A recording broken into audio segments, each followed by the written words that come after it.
The gunshot echoed across the dusty main street of Redemption Creek, Colorado, sending a flock of ravens spiraling into the gray October sky of 1878. Jake Morrison dropped to his knees beside the weathered steps of the First Methodist Church, his calloused hands pressed against a spreading crimson stain on his cotton shirt. The irony wasn't lost on him that he might die on the very steps where he'd planned to make peace with his maker. "You got exactly 1 minute to tell me where you hid that silver, Morrison," growled Dutch Carlyle, smoke still curling from the barrel of his Colt .45. The bounty hunter's weathered face showed no emotion as he stepped over the pool of blood beginning to form on the wooden planks. Behind him, 3 other men on horseback watched the scene unfold, their eyes scanning the empty street for any sign of the townspeople who had mysteriously vanished that morning. Jake's vision blurred as he fought to stay conscious. Through the haze of pain, he could see a figure approaching from the shadows of the church's covered porch. It was a woman, bent and raggedly dressed, her gray hair hanging in matted strands around a face so dirt-stained he could barely make out her features. She moved with the shuffling gait of someone who had walked countless miles on empty roads, her tattered brown dress trailing in the dust. "Please, mister," the woman's voice was barely a whisper as she extended a tin cup toward Dutch Carlyle. "Just a penny for some bread. I ain't eaten in 3 days." Her accent carried traces of something foreign, though Jake's pain-addled mind couldn't place it. Carlyle barely glanced at her before spitting tobacco juice that splattered dangerously close to her bare feet. "Get lost, old woman. This ain't your concern." He turned back to Jake, cocking the hammer of his revolver. 30 seconds, Morrison. That Comstock silver belongs to my employer, and he's tired of waiting." Jake's breathing came in ragged gasps as he fumbled in his vest pocket. His fingers found the small leather pouch that contained every cent he had left in the world, 17 silver dollars and a few copper pennies. The money he'd planned to use for seed corn, for one last desperate attempt to plant something, anything, on his drought-ravaged homestead 20 miles north of town. Instead, with trembling hands, he poured the contents into the beggar woman's outstretched cup. "Ma'am," he gasped, his voice growing weaker, "this won't buy you much, but it's everything I got. The general store's got day-old bread in the back. Tell old Henderson that Jake Morrison said to give you what you need." The woman's eyes widened in shock, and for just a moment, Jake thought he caught a glimpse of something unexpected in her gaze. Intelligence, perhaps. Or recognition. But the moment passed as Dutch Carlyle kicked viciously at the wooden step, sending splinters flying. "Real touching, Morrison, but you just made your last charitable donation. Now where's my silver?" Carlyle's finger tightened on the trigger. The beggar woman had stepped back into the shadows, but Jake could feel her presence, could sense her watching everything unfold. His lips moved, but no sound emerged as he tried to speak. Dark spots danced across his vision, and he felt himself falling backward against the church steps. "Last chance," Carlyle snarled, but Jake Morrison's eyes had already closed, his chest barely rising and falling in shallow, labored breaths. What Dutch Carlyle didn't notice, what none of the men noticed in their focus on the dying farmer, was how the beggar woman's posture had changed. The shuffling walk was gone, replaced by something more measured, more deliberate. She had retreated to the far corner of the church porch, but her eyes never left the scene, and her dirt-stained fingers had found something hidden beneath her tattered shawl. Something that glinted silver in the afternoon light. As Jake Morrison's consciousness faded, the last thing he heard was the sound of approaching hoofbeats. Not from the direction of town, but from the north, from the direction of his homestead. Someone was coming, riding hard, and Jake's failing mind wondered if it might be his younger brother Tom, the one person in the world who knew the real truth about the Comstock silver and why Dutch Carlyle would never find it where he expected. The beggar woman pressed herself deeper into the shadows as the riders approached, her foreign-accented whisper barely audible above the wind that was beginning to stir the dust of Redemption Creek's main street. "What have you done, dear man?" she murmured, her voice carrying none of the desperate pleading it had held moments before.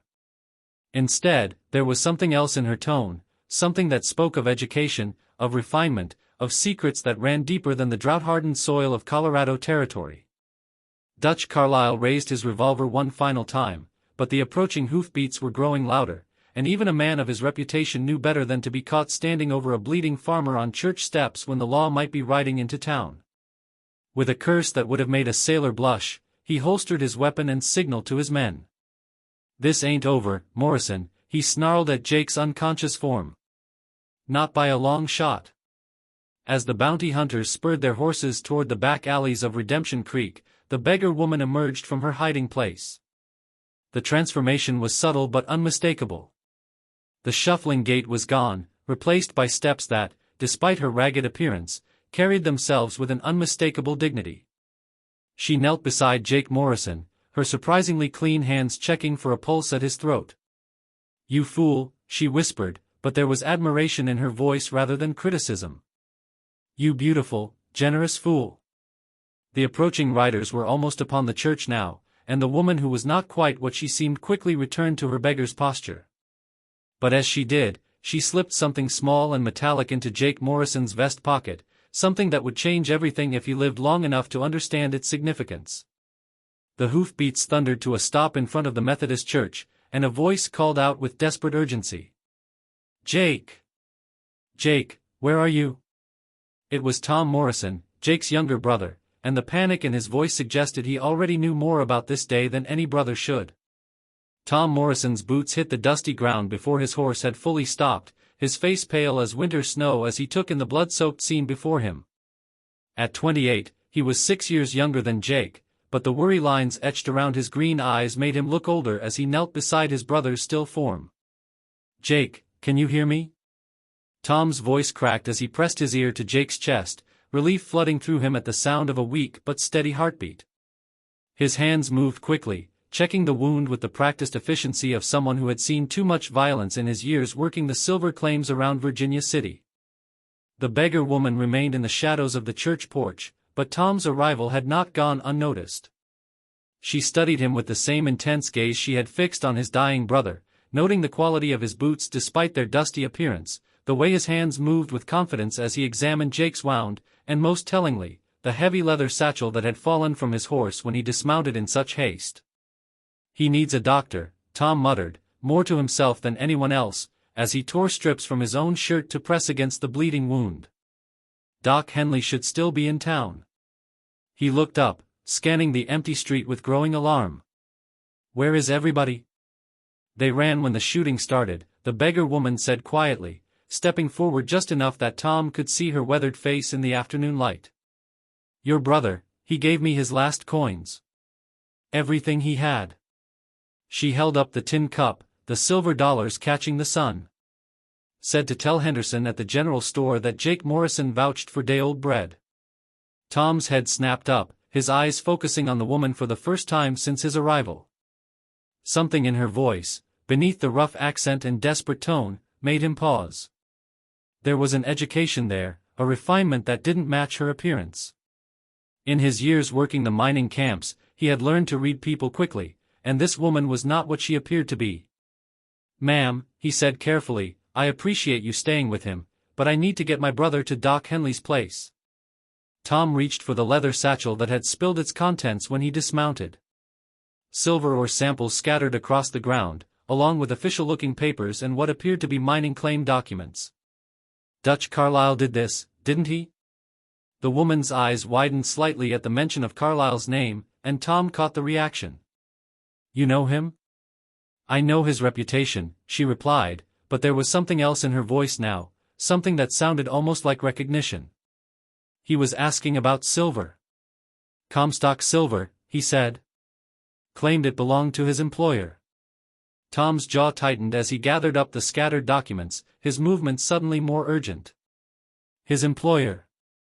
The words came out as a bitter laugh. "Lady, there's things about that silver that would curl your hair, if you knew the truth." As Tom worked to lift his brother, the beggar woman moved closer, and for the first time, he got a clear look at her hands as she helped support Jake's weight. The skin was soft, the nails clean despite the dirt caked under them. These were not the hands of someone who had spent years begging on the frontier. "The general store," Tom said as they maneuvered Jake toward his horse.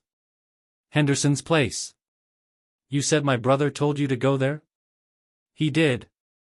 said to tell Henderson that Jake Morrison vouched for day old bread. She paused, studying Tom's face. But I suspect there might be more to that message than meets the eye. Tom froze, his brother's unconscious form draped across his shoulder. What makes you say that? Because a man doesn't give away his last coins and send a stranger to a specific shop with a specific message unless that message means something more than bread. The woman's accent was changing, subtle but unmistakable. The rough frontier drawl was giving way to something more refined, more educated. And because you recognized something in those words that I could see plain as day on your face. For a long moment, the two strangers stared at each other across Jake Morrison's bleeding body, each taking the measure of the other. Tom was the first to break the silence.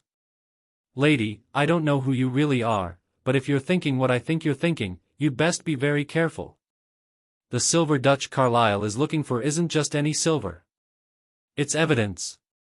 Evidence that could hang some very important people or make others rich enough to buy their own territory. The woman straightened slightly, and the change in her posture was remarkable. The bent, shuffling beggar was gone, replaced by someone who carried herself with unmistakable dignity. Then perhaps we should ensure that your brother lives long enough to decide what should be done with such evidence. Tom stared at her for another moment, then made a decision that would change all their lives. Doc Henley's place is 2 streets over. Can you help me get him there? I can do better than that, the woman replied, and when she spoke again, her voice carried the crisp authority of someone accustomed to being obeyed. I can ensure that Dutch Carlyle and his employer never trouble your family again. As they worked together to get Jake onto Tom's horse, the beggar woman reached into the folds of her tattered dress and withdrew something that made Tom's breath catch in his throat. It was a signet ring, heavy gold set with a coat of arms that even a Colorado mining man recognized as European nobility. My name, she said quietly, is Lady Eleanor Whitmore, Baroness of Ashford. And 3 months ago, Dutch Carlyle murdered my son in Virginia City over a mining claim that contained information about the Comstock silver your brother has hidden. Tom's hand stilled on his brother's body. Your son? Thomas Whitmore. He went by Tom Mitchell in the mining camps, thought it sounded more American. Lady Eleanor's voice was steady, but there was steel underneath. He discovered that certain investors back east, including a railroad baron and 2 senators, have been systematically cheating miners out of their rightful claims. The proof is in silver bars marked with specific smelter codes, bars that prove the ore came from disputed claims. And Jake has those bars, Tom said, understanding flooding his features. Based on what I've observed today, and what Dutch Carlyle was so desperately seeking, I believe your brother may have the only remaining evidence of the largest mining fraud in American history. Lady Eleanor adjusted her grip on Jake's unconscious form. Evidence worth killing for. Evidence my son died trying to protect. As they made their way toward Doc Henley's office, Lady Eleanor continued her story. I came to Colorado Territory disguised as a beggar because I wanted to understand what kind of country could produce such greed that it would cost my son his life. I've been testing people, offering them the chance to show kindness to someone they believed had nothing to offer in return. And Jake passed your test. Your brother didn't just pass my test, Mr. Morrison. He reminded me that there is still goodness in this world worth fighting for. She paused as they reached the doctor's office. Worth using all of my resources to protect. Tom looked at her with new understanding. Your resources? I am not just nobility, Mr. Morrison. I am nobility with mining interests across 3 continents and enough lawyers to make Dutch Carlyle's employer wish he had never heard the name Whitmore. Lady Eleanor's smile was sharp as a blade. Your brother gave me his last coins when he thought I was a beggar. I intend to give him something rather more substantial in return. As Doc Henley emerged from his office, summoned by the commotion, Lady Eleanor slipped something else into Jake's vest pocket alongside whatever she had placed there earlier. This time, it was a bank draft drawn on the First National Bank of Denver, made out to Jake Morrison for an amount that would buy a dozen farms like the one he was about to lose. Will he live? Tom asked as the doctor began his examination. The bullet passed clean through, Doc Henley replied. Lost some blood, but he's strong. He'll make it. Lady Eleanor smiled, the first genuine smile she had worn in months. "Then it appears we all will." As the sun set over Redemption Creek, 3 lives forever changed by a single act of generosity were about to discover that sometimes the most unexpected encounters can transform not just individual fortunes, but the course of justice itself. Dutch Carlyle would return, but when he did, he would find himself facing not just a dying farmer and his brother, but one of the most powerful women in the English-speaking world. And Jake Morrison, when he woke, would find that his last coins had purchased something far more valuable than bread. They had bought him an ally whose resources could expose the corruption that had nearly cost him his life, and whose gratitude would ensure that his children and their children would never know want again. In the growing darkness outside Doc Henley's office, Lady Eleanor removed the last traces of her disguise and stood revealed as what she truly was, not a beggar seeking alms, but a baroness seeking justice. And in the American West of 1878, she was about to discover that justice, like silver, was often found in the most unexpected places. 3 days after the shooting, Jake Morrison's eyes fluttered open to find himself staring at the rough-hewn ceiling beams of Doc Henley's back room. The smell of carbolic acid and laudanum filled his nostrils, and when he tried to sit up, a sharp pain in his chest reminded him why he was there. Through the small window, he could see the telegraph wires that had been strung between Redemption Creek and Denver just the year before, their copper lines catching the morning sun like spider silk. "Easy there, brother," Tom's voice came from a chair beside the bed. "You've been out for the better part of 3 days. Doc says the fever broke last night." Tom looked older, the lines around his eyes deeper than Jake remembered. "We need to talk, and we don't have much time." Jake's throat felt like sandpaper as he tried to speak. "The woman," he finally managed. "The beggar woman at the church. She's not what she appeared to be," Tom replied, glancing toward the door. "Jake, that woman is Lady Eleanor Whitmore, a British baroness with more money than half the railroad barons back east. And she's been looking for Dutch Carlyle for months." As Jake struggled to process this information, the door opened and Lady Eleanor entered, no longer disguised as a beggar but dressed in the practical traveling clothes of a wealthy woman conducting business on the frontier. Her graying hair was pulled back in an elegant chignon, and the intelligence that Jake had glimpsed in her eyes at the church was now fully apparent. "Mr. Morrison," she said, her cultured English accent unmistakable now, "I owe you an explanation, and perhaps more importantly, you owe me the truth about what Dutch Carlyle was really seeking." Jake studied her face, remembering the moment he had poured his last coins into her cup. "You tested me." "I did. And in doing so, you proved something I had begun to doubt after my son's death." Lady Eleanor pulled a chair closer to the bed. "That there are still people in this world who will sacrifice their last penny for a stranger's need. It's a rare quality, Mr. Morrison, and one that my business associates back in London would find incomprehensible." Tom leaned forward, his expression urgent. "Jake, she knows about the silver. About what really happened at the Comstock mines, about the railroad contracts, about the senators who've been stealing claims from working miners."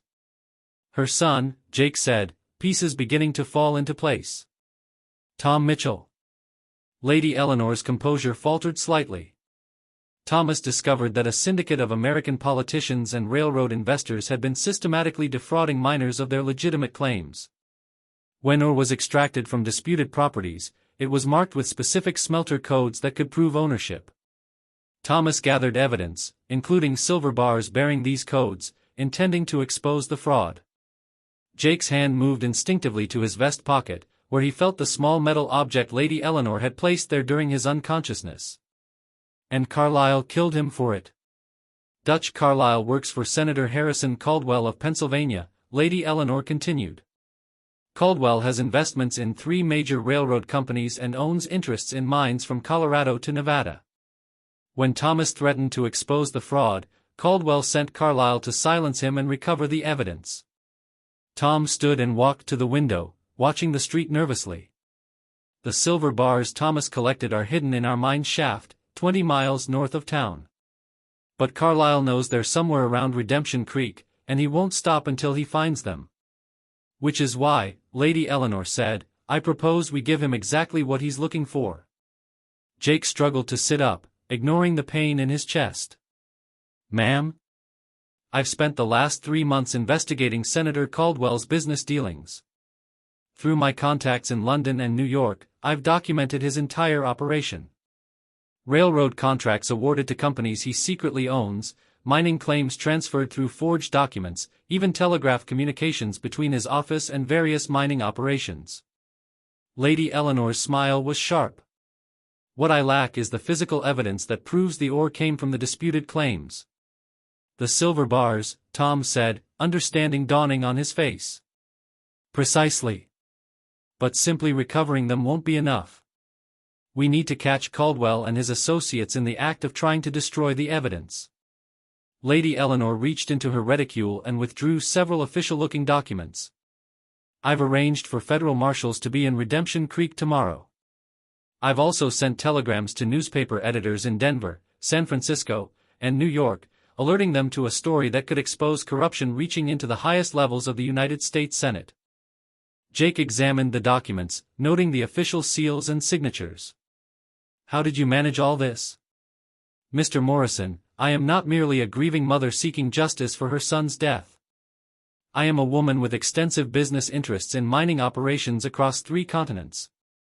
When Senator Caldwell chose to murder my son, he made an enemy of someone with the resources to destroy him. Lady Eleanor's voice carried the authority of someone accustomed to wielding considerable power.